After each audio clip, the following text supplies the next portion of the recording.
Cheers, and welcome to Cooking with MoWino.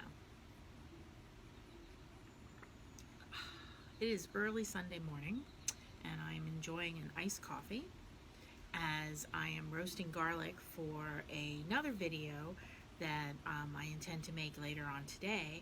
But I thought I would come out and enjoy this great weather and tell you about some meals that I made earlier this week, or I guess now last week, that I didn't make a video, but ended up being an infusion of wine into the creation of the dinner. They were actually, in truth,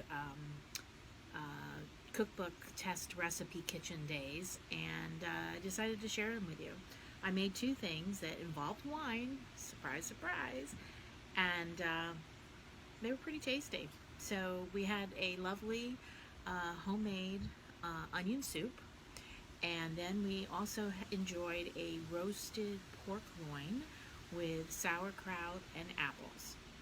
Now, the main reason I wanted to talk today is several of you have asked for my onion soup recipe, and it's pretty standard, but I keep changing it up between infusion of wine or rum. Actually, rum is my favorite part of the onion soup recipe. It originally started out with a dessert wine that I had way too much of dessert wine in the house, and I was trying to come up with some recipes for that. And my original onion soup was an infusion of dessert wine, which then tumbleweeded into beautiful caramelization of dark rum. And then just this week, I had one glass left over of a beautiful sparkling Provence rosé that we were drinking for Bastille Day, and I decided, why not just put it in the onions. I had six onions sitting around in the bin, and I just felt like, why not? And then, because I am constantly harping on the great aspects and benefits of urban composting, I had a really intense antioxidant broth that I had made with strictly greens.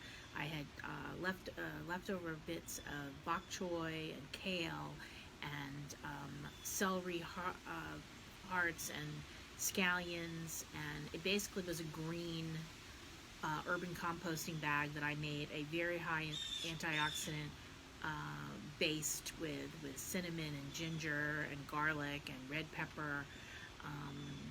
And anyway, I let it cook down way too long because I forgot about it. So it just intensified the flavor in the broth, which was phenomenal. Now, usually when I make my onion soup, I use a bone broth, but this was completely vegetarian because that's what I had in the house. And it came out pretty well. The key to all my onion soups, I cook down the onions till they're really soft and tender, which takes a long time. And then I put in the wine or rum and let it simmer in the flavor and absorb the flavors of the delicious broth, creating a broth. And then, so we started our dinner with a cup of onion soup, not French, but with any of the cheese or anything, but just plain straight up onion soup. It was really delightful.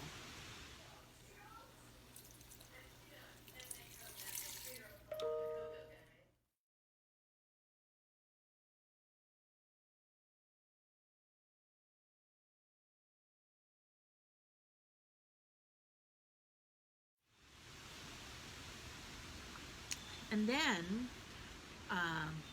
I happen to live in the nation's capital, and the German chancellor was here, and so there was a lot of German talk.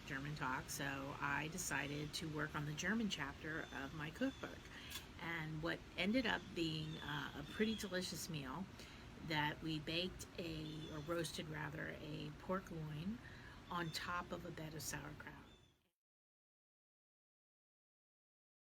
And what we did with the sauerkraut was I chopped up 2 apples, an onion.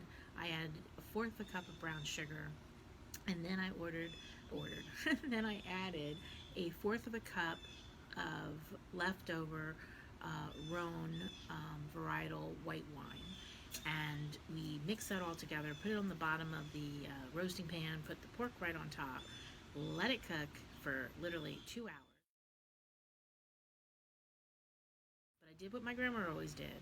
I had the oven at really high heat for up to, I think it was like 425. Put the pork in when it was at peak 425 heat, cooked for 15 minutes, and then dropped the heat down to 325 and did not open the oven for 2 hours and let it cook at a lower temperature. Just one of the tricks my grandmother always made when she did a leg of lamb or a pork loin roast. And then I think my mom actually does that with the turkey, but I'll have to check on that. So we had a great two-course meal with an infusion of wine in both courses, and it was just delightful. So enjoy the good weather and the Sundays. Normally I swim laps on the weekends, but got this rotary cuff issue, so I can't swim my laps. So I'm just cooking a lot. Cheers. Live life, taste life, my friends.